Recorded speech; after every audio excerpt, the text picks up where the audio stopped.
Hello friends, episode 3 of Thank You Mr. Falker, where we are learning the childhood story of Patricia Polacco. This is a true story about her and her life, and about how painful it was to struggle in school, and about the challenges she faced with learning. And this is her favorite teacher, Mr. Falker, who is protecting her and also trying to find out how he can help her. So that's where we are. Mr. Falker caught her arm and sank to his knees in front of her. "You poor baby," he said. "You think you're dumb, don't you? How awful for you to be so lonely and afraid." And she sobbed. "But little one, don't you understand?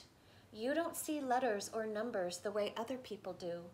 And you've gotten through school all this time and fooled many, many good teachers." He smiled at her. That look that took cunning and smartness and such bravery. He really sees her for who she is. Then he stood up and finished washing the board. "We're going to change that all, girl. You're going to read. I promise you that."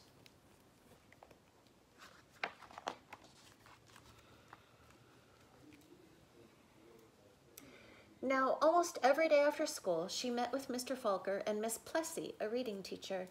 They did a lot of things she didn't even understand. At first, she made circles in sand and then big sponge circles on the blackboard, going from left to right and right to left. Another day, they flicked letters up on a screen and Tricia shouted them out. Still other days, she worked with wooden blocks and built words. Letters, letters, letters, words, words, words, always sounding them out, and that felt good. But though she'd read the words, she hadn't read a whole sentence, and deep down, she still felt dumb. And then one spring day, it had been 3 or 4 months since they had started, Mr. Falker put a book in front of her. She'd never seen it before. He picked a paragraph in the middle of the page and pointed at it. Almost as if it were magic, or as if light poured into her brain, the words and sentences started to take shape on the page as they never had before. She marched them off to. Slowly she read a sentence, then another, and finally she had read a paragraph, and she understood the whole thing. She didn't even notice that Mr. Falker and Miss Plessy had tears in their eyes.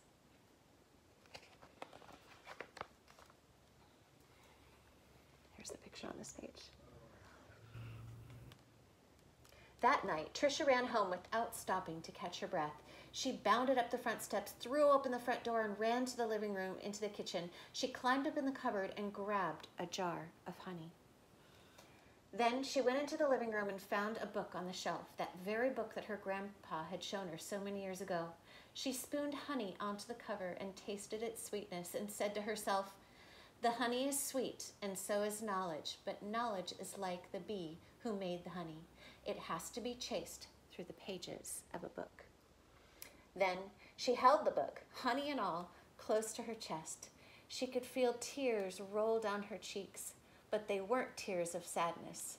She was happy, so very happy. This is the best page, and sometimes I can't read it without crying, so I'm going to give it a shot. The rest of the year became an odyssey of discovery and adventure for the little girl. She learned to love school. I know that because that little girl was me, Patricia Polacco. I saw Mr. Falker again some 30 years later at a wedding. I walked up to him and introduced myself, and at first he had difficulty placing me. Then I told him who I was and how he changed my life so many years ago. He hugged me and asked me what I did for a living. "Why, Mr. Falker," I answered, "I make books for children." "Thank you, Mr. Falker. Thank you." Whew. Gets me every single time. It's a beautiful story of courage and bravery and love and dedication. I hope you were inspired by it as much as I am. And as you have been all week, look for the comprehension question below the video. I hope you enjoyed it.